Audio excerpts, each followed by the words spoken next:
നമസ്കാരം. പ്രപഞ്ചത്തിൻ്റെ അവകാശത്തെ ചൊല്ലി ഒരിക്കൽ ബ്രഹ്മാവും മഹാവിഷ്ണുവും തമ്മിൽ തർക്കം നടന്നു. എല്ലാം അറിയാവുന്നത് തനിക്കാണെന്ന് ബ്രഹ്മാവും നിയന്താതാവ് ഞാനാണെന്ന് മഹാവിഷ്ണുവും തർക്കിച്ചു. തർക്കം മൂത്തപ്പോൾ വെല്ലുവിളിയായി. ഒടുവിൽ പരമശിവൻ ഇടപെട്ടു.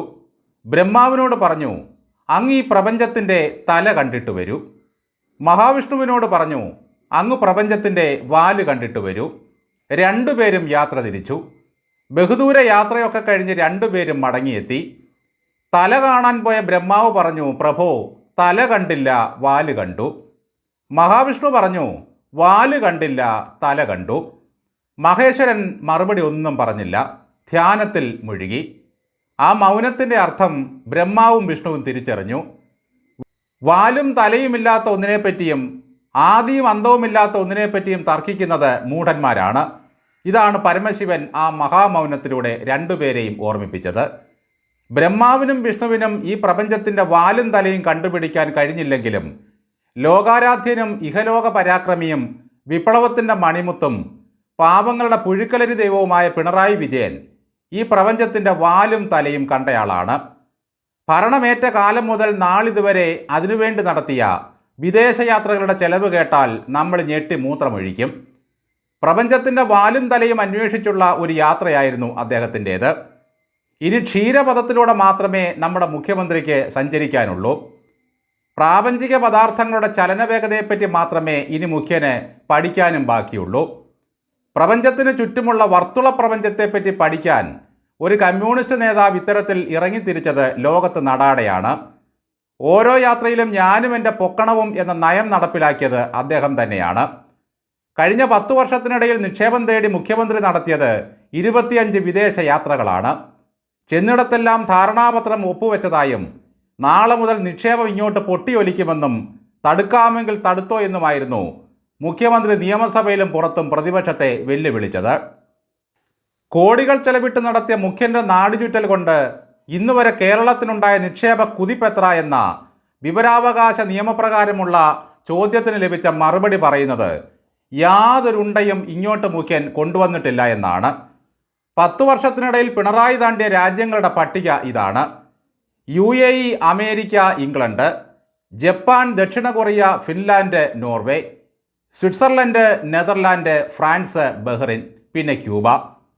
ഭാര്യയെയും കൊച്ചുമകനെയും മകളെയും കൂട്ടി കെട്ടിപ്പെറുക്കിയുള്ള ഈ ദേശാടനത്തിന് ഖജനാവ് ചെലവിട്ടത് കോടാനുകോടികൾ. പിണറായി ദൈവം പോയതെല്ലാം നാടിനു വേണ്ടിയാണെന്നായിരുന്നു അന്തങ്ങളും പാർട്ടിയും മുഖ്യനും പറഞ്ഞു നടന്നത്. വന്നു കഴിയുമ്പോൾ നിക്ഷേപ ഉച്ചകോടി, റോഡ് ഷോ, ബിസിനസ് സമ്മിറ്റ്. എന്നാൽ മുഖ്യമന്ത്രി പോയ യാത്രകളിൽ ഒന്നും നിക്ഷേപത്തിൻ്റെ ധാരണാപത്രം ഒപ്പുവെച്ചതിനെപ്പറ്റി തങ്ങൾക്ക് യാതൊരു അറിവുമില്ലെന്നാണ് വ്യവസായ വകുപ്പിൻ്റെ നോഡൽ ഏജൻസിയായ KSIDC വിവരാവകാശ നിയമപ്രകാരം മറുപടി നൽകുന്നത്. 2019 ജനീവയിൽ വ്യവസായ ഉച്ചകോടിക്ക് പോയപ്പോഴും ഭാര്യയും കൊച്ചുമോനും ഒപ്പമുണ്ടായിരുന്നു. ഓരോ യാത്രയും കഴിഞ്ഞുവന്ന് നിയമസഭയിൽ മുഖ്യമന്ത്രി നൽകുന്ന മറുപടി കേട്ട് ഭരണപക്ഷം ഡെസ്കിലടിക്കുന്ന താളം എത്ര മനോഹരമാണ്. നോർവേയിൽ നിന്നും വരുന്നത് 150 കോടി. 2022 ഇംഗ്ലണ്ടിൽ പോയിട്ട് വന്ന ശേഷം പറഞ്ഞത് ഹിന്ദുജ ഗ്രൂപ്പ് വക 300 കോടിയുടെ നിക്ഷേപം. 2019 കൊറിയയും ജപ്പാനും കറങ്ങിയിട്ട് വന്ന് പറഞ്ഞത് 300 കോടി നിക്ഷേപം വരുമെന്നാണ്. എന്നാൽ വിവരാവകാശ രേഖ പറയുന്നത് കിലുക്കത്തിലെ രേവതി പറഞ്ഞതുപോലെയാണ്: തീയും വന്നില്ല, ജ്യോതിയും വന്നില്ല. ജപ്പാനിലേക്ക് പോയത് ഒരു വൻ സംഘത്തെയും കൂട്ടിയാണ്. അവിടുന്ന് കൊണ്ടുവരുന്നത് ഒറ്റയ്ക്ക് ചുമ്മാൻ പിണറായിക്ക് കഴിയുമായിരുന്നില്ല. UAE സർക്കാർ $500 ബില്യൺ നിക്ഷേപം നടത്തുമെന്നായിരുന്നു പിണറായി പറഞ്ഞത്. ഇതുവരെ കൊണ്ടുവന്ന നിക്ഷേപം മാത്രം മതി കേരളം സ്വിറ്റ്സർലൻഡ് ആകാൻ. പക്ഷേ കൊണ്ടുവന്ന നിക്ഷേപമെല്ലാം ക്ലിഫ് ഹൗസിലെ തൊഴുത്തിൻ്റെ മൂലയ്ക്ക് ഉണങ്ങാനിട്ടിരിക്കുകയാണ്. പിണറായി വിജയൻ പോകുന്നിടത്തെല്ലാം നമ്മളീ കാണുന്ന വിദേശ പ്രതിനിധികളും ചർച്ചകളുമെല്ലാം സെറ്റിട്ട് ചെയ്യുന്ന PR വർക്കുകൾ മാത്രമാണോ എന്ന് സംശയിക്കേണ്ടതുണ്ട്. അമേരിക്കയിലെ ടൈംസ് സ്ക്വയറിൽ നമ്മൾ കണ്ട ഇരുമ്പ് കസേരയും മയോ ക്ലിനിക്കിലെ ചികിത്സയും മാത്രമാണ് ഒറിജിനൽ. പിണറായി വിജയൻ ഇതുവരെ അവതരിപ്പിച്ച ധാരണാപത്രത്തെപ്പറ്റി പോയ രാജ്യങ്ങൾക്കോ അവിടുത്തെ കമ്പനികൾക്കോ യാതൊരു അറിവുമില്ല.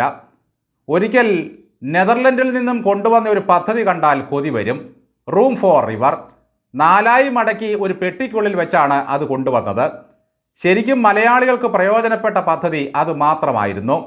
അതിവിടെ കൊണ്ടുവന്നതിന് ശേഷം നദികൾ റൂമിൽ കയറി അങ്ങ് പൊറുതി തുടങ്ങി. പോകാൻ പറഞ്ഞാലും 2-3 ദിവസം കിടക്കും. സന്തോഷ് ജോർജ് കുളങ്ങരയൊക്കെ ഏത് ലോകം കണ്ടെന്നാ ഈ പറയുന്നത്? മുഖ്യമന്ത്രിയുടെ കൊച്ചുമോനും കമലേട്ടത്തെയും കണ്ടത്ര ലോകമൊന്നും ഈ കുളങ്ങരക്കാരൻ പാലാച്ചായൻ കണ്ടിട്ടില്ല. സന്തോഷ് കുളങ്ങര കുടുംബം ഭാഗം ചെയ്തപ്പോൾ കിട്ടിയ കാശുകൊണ്ടും മുഖ്യമന്ത്രിയും കുടുംബവും നാട്ടുകാരുടെ കാശെടുത്ത് ചമ്മാളിച്ചും ലോകസഞ്ചാരങ്ങൾ നടത്തുന്നു.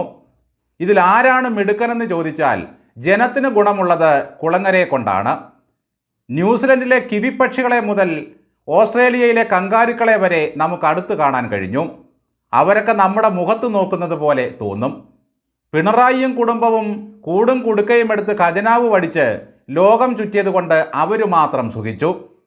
നാട് കുളം തോണ്ടി ഭരിക്കുന്ന ഈ കമ്മ്യൂണിസ്റ്റ് മൂശേട്ടകളെ അടിച്ചോടിക്കാൻ ഈ നാട്ടിലെ കിഴങ്ങ് വർഗത്തിൽപ്പെട്ട പ്രതിപക്ഷത്തിന് കഴകത്തില്ലാതെ പോയി. അതാരുടെ കുഴപ്പമാണ്? പിണറായി വിജയൻ്റെ കുഴപ്പമല്ല. നാട് നന്നാക്കാൻ വിദേശ നിക്ഷേപം കൊണ്ടുവരാമെന്ന് പറഞ്ഞ് കഴിഞ്ഞ 10 വർഷത്തിനിടയിൽ 25 രാജ്യങ്ങളിൽ പോയി വന്ന മുഖ്യമന്ത്രി ഇങ്ങോട്ട് കൊണ്ടുവന്ന് മറിച്ച നിക്ഷേപം എവിടെയെന്ന് നിയമസഭയിലൊന്ന് ചോദിക്കാൻ കഴകത്തില്ലാത്തവന്മാർ പ്രതിപക്ഷത്തിരിക്കുന്നു. എന്തിനീ ധൂർത്ത രാഷ്ട്രരെ കുറ്റം പറയണം? പ്രതിപക്ഷത്തിൻ്റെയും ഭരണപക്ഷത്തിൻ്റെയും പാർട്ടിയുടെയും അണ്ണാക്കിലും അന്നനാളത്തിലും അടിക്കാൻ ഉഗ്രശേഷിയുള്ള ഇതുപോലൊരു മുഖ്യൻ ലോകരാജ്യങ്ങളിലില്ല. അവരൊന്നുകിൽ പ്രതിപക്ഷത്തെ ഭയക്കും, അല്ലെങ്കിൽ ഭരണപക്ഷത്തിലെ കിറുകിറുപ്പും മുറുമുറുക്കലും ഭയക്കും, മറ്റു രാജ്യങ്ങളെയും നേതാക്കളെയും ഭയക്കും, ജനരോഷത്തിന് മുമ്പിൽ പതറും, കോടതികളെ പേടിക്കും, സർക്കാരിൻ്റെ ധനപ്രതിസന്ധികളിൽ ആശങ്കയുണ്ടാകും. എന്നാൽ നമ്മുടെ പിണറായിക്ക് മാത്രം ഒന്നിനെയും ഭയക്കേണ്ടതില്ല. ഞാനും എൻ്റെ കുടുംബവും എന്ന ഒരൊറ്റ ചിന്ത മാത്രം. പരമശിവന് മുമ്പിൽ നന്ദികേശൻ എന്ന പോലെ സെക്രട്ടറി ഗോവിന്ദൻ കിടക്കുന്നു.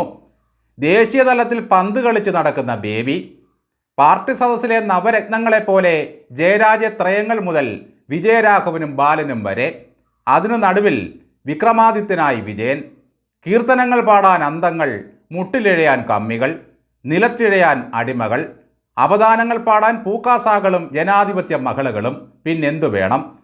കഞ്ഞിമുക്കിയ പ്രതിപക്ഷത്തെ നേതാക്കൾ സ്വന്തം ആസനത്തിൻ്റെ അളവിലും പൊക്കത്തിലും മുഖ്യമന്ത്രി കസേര പണിയാനുള്ള തിരക്കിലാണ്. കയ്യിലെ ചരടും ദേശീയതയും നാമജപ ഘോഷയാത്രയും ഭക്തിപ്രസ്ഥാനവും മാത്രം മതി ഞങ്ങൾക്ക് എന്നു പറഞ്ഞു നടക്കുന്ന കുറേ BJP നേതാക്കളും നേതൃത്വവും. എല്ലാവരും നാട്ടുകാരെ നന്നാക്കാൻ നടക്കുകയാണ്. ഇതിനിടയിൽ ഗ്രീക്ക് കഥയിലെ പ്രക്യൂസ്റ്റസിനെ പോലെ പിണറായി നാട് ഭരിക്കുന്നു. ഇരുമ്പ് കട്ടിലിൽ കിടത്തി ശത്രുക്കളെ വലിച്ചു നീട്ടാനും അടിച്ചു ചുരുക്കാനും ഒരു മടിയുമില്ല. വാസവൻ പറഞ്ഞത് ശരിയാണ് സാർ. ശരിക്കും ഒരു അവതാരം തന്നെയാണ് പിണറായി വിജയൻ.